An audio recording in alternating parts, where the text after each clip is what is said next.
Hello everyone, myself Monica, PGT Commerce, Government Girls Senior Secondary School, Mall Town, Panipat. Students, आज जो topic हम discuss करने वाले हैं दैट इज़ कंज्यूमर प्रोटेक्शन। तो कंज्यूमर प्रोटेक्शन का ये टॉपिक है, इसके बारे में आज हम डिस्कस करेंगे। तो सबसे पहले ये देखिए, कंज्यूमर प्रोटेक्शन का मीनिंग क्या होता है। उपभोक्ता संरक्षण। उपभोक्ता संरक्षण, संरक्षण का क्या मतलब है कि सुरक्षा प्रदान करना, उपभोक्ता को सुरक्षा प्रदान करना या उसका संरक्षण करना। उपभोक्ता कौन है? जो प्रोडक्ट को परचेज करता है और उसको कंज्यूम करता है, उसको हम क्या बोलते हैं? कंज्यूमर, कस्टमर या उपभोक्ता। ठीक है, तो इसको संरक्षण दिया जाना चाहिए, इसकी सुरक्षा होनी चाहिए। सुरक्षा किस चीज़ से सुरक्षा की जाए, इसको जानने से पहले हम ये जानेंगे कि जो कंज्यूमर है वो प्रोडक्ट किससे परचेज करता है? मैन्युफैक्चरर से या सेलर से। ठीक है, कई बार क्या होता है कि मैन्युफैक्चरर जो है वो अपना प्रोडक्ट खुद ही मैन्युफैक्चर करेगा और सेल भी वो डायरेक्ट करेगा, अपने आप ही सेल करता है, तो वहाँ पर ये मैन्युफैक्चरर ही क्या कहलाता है? सेलर। लेकिन कई बार ये क्या होता है, बीच में ये कंज्यूमर को जानता नहीं है और बीच में ये क्या करेगा? मिडल मैन जो है उनकी हेल्प ये लेता है। जैसे आप पढ़ चुके हैं 11th में, होलसेलर, रिटेलर, ये सारे, तो इनकी भी मदद लेता है। तो इनको, ये जो मिडल मैन है, इन्हें क्या कहा जाता है? सेलर। क्योंकि ये प्रोडक्शन या मैन्युफैक्चरिंग खुद नहीं करते तो इन्हें मैन्युफैक्चरर हम नहीं कहते, इन्हें क्या कहते हैं? सेलर। तो जो कंज्यूमर है वो मैन्युफैक्चरर से या सेलर से प्रोडक्ट को परचेज करता है और क्या कर लेता है? उसको कंज्यूम करता है। ठीक है, तो अब मैन्युफैक्चरर या सेलर का कोई अनुचित व्यवहार, ठीक है, अनुचित व्यवहार होगा जिससे हमें उपभोक्ता की क्या करनी है? सुरक्षा करनी है या उपभोक्ता का क्या करना है? संरक्षण करना है। ठीक है, तो ये इसी को हम क्या कहते हैं? Consumer protection. अब आप ये देखिए कि जो मैन्युफैक्चरर है या जो सेलर है, इसका मेन ऑब्जेक्टिव या पर्पस क्या रहता है? कि सेल क्या हो? ज़्यादा से ज़्यादा इंक्रीज, सेल को ये ज़्यादा से ज़्यादा बढ़ाना चाहते हैं। सेल इंक्रीज होने से क्या होगा? प्रॉफिट्स इंक्रीज होंगे। ठीक है, तो मेन ऑब्जेक्टिव मैन्युफैक्चरर और सेलर का क्या होता है कि सेल को ज़्यादा से ज़्यादा बढ़ाया जाए। सेल बढ़ेगी तो क्या होंगे? प्रॉफिट्स होंगे। ठीक है, प्रॉफिट इंक्रीज होने से इसको फायदा होगा। तो अब सेल को इंक्रीज करने के लिए मैन्युफैक्चरर या सेलर के द्वारा कुछ तरीके अपनाए जाते हैं, कुछ मेथड अपनाए जाते हैं जिससे क्या हो? सेल इंक्रीज हो। ठीक है, अब ये मेथड जो है ये दो तरीके के होते हैं। एक तो ऐसे मेथड जिनसे मैन्युफैक्चरर और सेलर को भी फायदा हो और दूसरा किसको फायदा हो? कंज्यूमर को भी हो। ऐसे तरीके मैन्युफैक्चरर अपनाते हैं कि इनको भी फायदा हो और कंज्यूमर को भी फायदा होना चाहिए। दूसरे मेथड कौन से आ गए? दूसरे मेथड वो होंगे जहां पर केवल मैन्युफैक्चरर या सेलर को ही फायदा होगा, कंज्यूमर को वहां पर कोई बेनिफिट नहीं है। कंज्यूमर का क्या किया जाता है वहां पर? एक्सप्लॉइटेशन, कंज्यूमर को एक्सप्लॉइट किया जाता है वहां पर। तो ये मेथड ऐसे हैं जहां पर कंज्यूमर और जो मैन्युफैक्चरर है या सेलर है उसको भी बेनिफिट हो रहा है। और सेकंड मेथड कौन सा है? जिसमें मैन्युफैक्चरर और सेलर को तो फायदा है बट कंज्यूमर को एक्सप्लॉइट किया जा रहा है। तो इनकी एग्जांपल देख लेते हैं हम।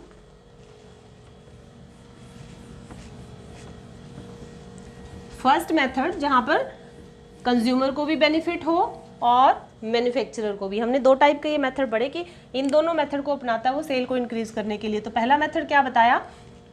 जहां पर मैन्युफैक्चरर और सेलर या कंज्यूमर को भी फायदा हो रहा है। तो फर्स्ट क्या है? Improved quality of goods.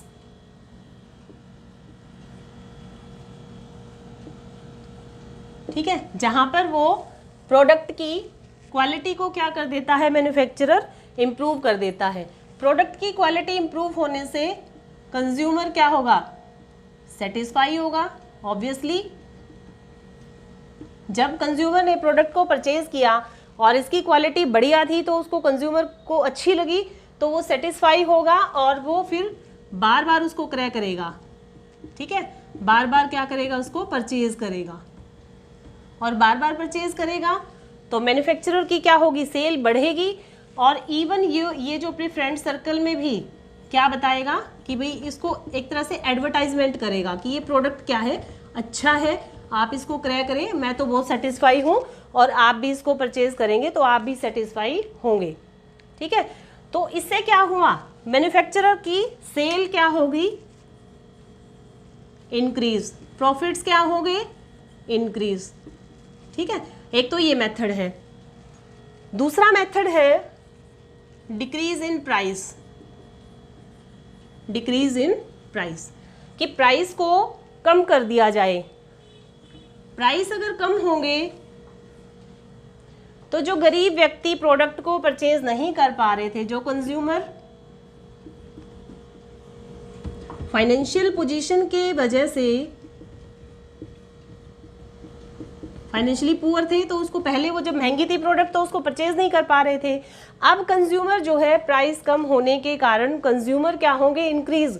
जो फाइनेंशियली पोजीशन अच्छी ना होने की वजह से परचेज नहीं कर पा रहे थे, अब वो कंज्यूमर भी परचेज करेंगे। इससे भी क्या होगी, सेल इंक्रीज।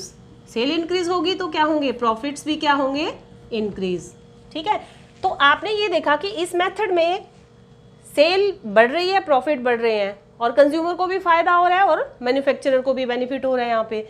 अब इसके बाद डिक्रीज इन प्राइस में भी ये मेथड भी क्या बताता है कि जो मैन्युफैक्चरर है वो भी बेनिफिट, उसको भी बेनिफिट है, और कंज्यूमर जो है, नंबर ऑफ कंज्यूमर क्या होते हैं, इंक्रीज हो जाते हैं। Third, advertisement. जो एडवर्टाइजमेंट की जाती है प्रोडक्ट की मैन्युफैक्चरर के द्वारा, वो कैसी हो, एक्चुअल। ठीक है, उसमें कोई झूठ नहीं होनी चाहिए, कोई भी झूठा दिखावा नहीं किया जाना चाहिए। जैसे कई बार प्रोडक्ट ऐसा दिखा देते हैं कि आप इसको यूज़ करें और आपको ये इतना बेनिफिट ऐसे हो जाएगा, जब कंज्यूमर उसको यूज़ करता है तो उसको एक्चुअल में वो बेनिफिट नहीं मिलते जो कि एडवर्टाइजमेंट में बताए गए थे, तो इससे कंज्यूमर डिसअपॉइंटेड होगा। ठीक है, और अगर एडवर्टाइजमेंट बिल्कुल सही की गई है, प्रोडक्ट की सारी फीचर्स रियल बताई गई है, और प्रोडक्ट की एक्चुअली सारी जो कैरेक्टरिस्टिक्स थी वो बताई गई है, उसके अंदर एक्चुअल जो कैरेक्टरिस्टिक्स हैं प्रोडक्ट में, कंज्यूमर को उसी के बारे में इन्फॉर्म किया गया है एडवर्टाइजमेंट में, तो क्या होगा, कंज्यूमर उसे खरीदेगा और परचेज करके वो क्या होगा, सेटिस्फाई, क्योंकि जैसा एडवर्टाइजमेंट में बताया गया था सेम वैसे ही फीचर्स उसको उस प्रोडक्ट में मिले। कंज्यूमर सेटिस्फाई होगा तो फिर उसको परचेज करेगा, प्रोडक्ट को बार बार परचेज करेगा, जिसकी वजह से क्या होगा, सेल्स क्या हो जाएगी, इंक्रीज होगी। ठीक है, तो इस मेथड में भी मैन्युफैक्चरर को भी बेनिफिट हो रहा है और कंज्यूमर को भी। ठीक है, उसके बाद नेक्स्ट आ जाता है इसमें आफ्टर सेल सर्विसेज।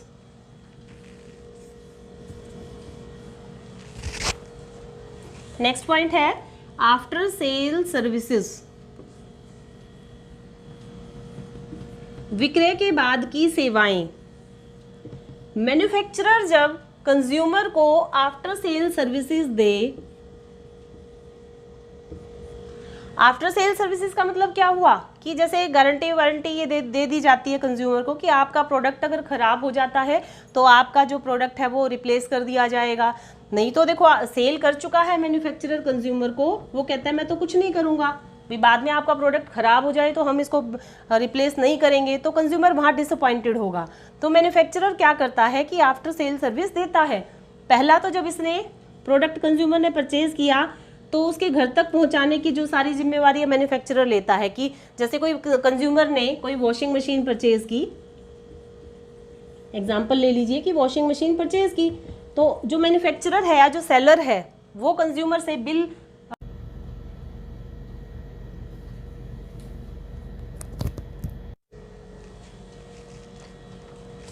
तो हमने ये देखा कि कुछ ऐसे मेथड हैं जिनसे कंज्यूमर और मैन्युफैक्चरर दोनों का बेनिफिट है, बट कुछ ऐसे मेथड भी हैं जहां पर केवल मैन्युफैक्चरर अपना प्रॉफिट इंक्रीज करता है, अपनी सेल को इंक्रीज करता है, लेकिन वहां पर कंज्यूमर को लॉस है, उसका एक्सप्लॉयटेशन होता है वहां पर। तो ऐसे कौन से मेथड हैं जो केवल किसके फेवर में है? मैन्युफैक्चरर के या सेलर के।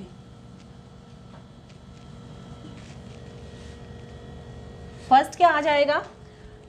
फर्स्ट आएगा कि जो मैन्युफैक्चरर है वो क्या कर दे? मिलावट, एडल्ट्रेशन हम जिसको बोल देते हैं, कि वो क्या कर देता है? मैन्युफैक्चरर क्या कर देता है? मिलावट कर देता है, एडल्ट्रेशन जिसको कहते हैं। अपने प्रोडक्ट में मिलावट कर दे। मिलावट करने से क्या होगा? क्वांटिटी क्या हो जाएगी? बढ़ जाएगी। हम कई बार एग्जाम्पल देखते हैं, क्योंकि हम भी क्या हैं? कंज्यूमर। आप भी क्या हैं? कंज्यूमर। तो आप ये मानकर चले, तो जैसे एक प्रोडक्ट हम परचेज करके लाए, राइस परचेज किए मान लीजिए, तो उस राइस में क्या मिला? स्टोन्स, कई बार पत्थर मिल जाते हैं, तो मिलावट कर दी वहाँ पर। दालों में ये जो पल्सेस हैं वहाँ पर आपको मिलावट मिल जाती है। तो मैक्सिमम ज़्यादातर चीज़ें देखने में आती हैं कि हमें उसमें मिलावट मिलती है। उससे क्या हो जाती है? मिलावट करने से क्या होगा? क्वांटिटी इंक्रीज कर देता है मिलावट करके मैन्युफैक्चरर। क्वांटिटी को वो क्या कर देता है? क्वांटिटी को क्या इंक्रीज कर देगा, जिसके कारण क्या होगा? देखिए, मैन्युफैक्चरर की तो सेल इंक्रीज हो रही है, बट कंज्यूमर का क्या हो रहा है? एक्सप्लॉयटेशन। ठीक है, कंज्यूमर का क्या हो रहा है? वहां पर एक्सप्लॉयटेशन हो रहा है। तो कंज्यूमर को तो इससे फायदा नहीं है, लेकिन मैन्युफैक्चरर को इससे फायदा है, मिलावट करके वस्तुएं बेच रहा है। लेकिन एक चीज और ध्यान रखें कि जो मिलावट करके प्रोडक्ट को सेल करता है, ये शॉर्ट टर्म बेनिफिट ही ले सकता है इससे। कैसे?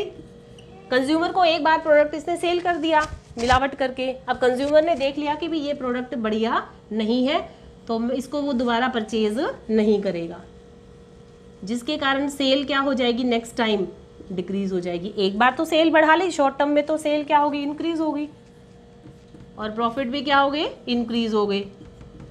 लेकिन लॉन्ग टर्म में क्या हो गया? परचेज क्या होगी? ये परचेज नहीं करेगा कंज्यूमर, तो सेल क्या हो जाती है? डिक्रीज हो जाती है, प्रॉफिट्स भी क्या हो जाएंगे? डिक्रीज हो जाएंगे। ठीक है, तो एक मेथड तो हो गया ये। नेक्स्ट मेथड है इसमें कि क्वालिटी को, हमने पढ़ा था पिछले वाले पॉइंट में कि क्वालिटी इंप्रूव कर देता है, बट जहां केवल अपना फायदा देखे मैन्युफैक्चरर, तो वहां पर वो क्या कर देता है? उसकी क्वालिटी को डिक्रीज कर देता है। क्वालिटी डिक्रीज करने से क्या हुआ? अब वो पेमेंट तो कंज्यूमर से अच्छी क्वालिटी के, जब उस प्रोडक्ट को यूज किया तो उसने क्या देखा कि वो क्वालिटीज जो एडवर्टाइजमेंट में दिखाई गई थी वो क्वालिटी प्रोडक्ट के अंदर नहीं है, तो नेक्स्ट टाइम कंज्यूमर क्या करेगा? उस प्रोडक्ट को परचेज नहीं करेगा। तो एक बार तो गलत विज्ञापन दिखाकर सेल को क्या कर दिया? इंक्रीज। तो शॉर्ट टर्म में तो इंक्रीज कर दिया, बट लॉन्ग टर्म में क्या होगा? सेल क्या होगी? डिक्रीज होगी, और प्रॉफिट्स भी क्या होंगे? डिक्रीज। तो ये ऐसा मेथड है जहां पर एक बार तो एडवर्टाइजमेंट गलत दिखाकर मैन्युफैक्चरर अपनी सेल को इंक्रीज कर रहा है, प्रॉफिट्स को इंक्रीज कर रहा है शॉर्ट टर्म में, लेकिन लॉन्ग टर्म में कंज्यूमर समझ जाएगा और वो उसके प्रोडक्ट को परचेज नहीं करेगा कि एडवर्टाइजमेंट में गलत इंफॉर्मेशन दी हुई है। ठीक है, तो इसके बाद आ जाता है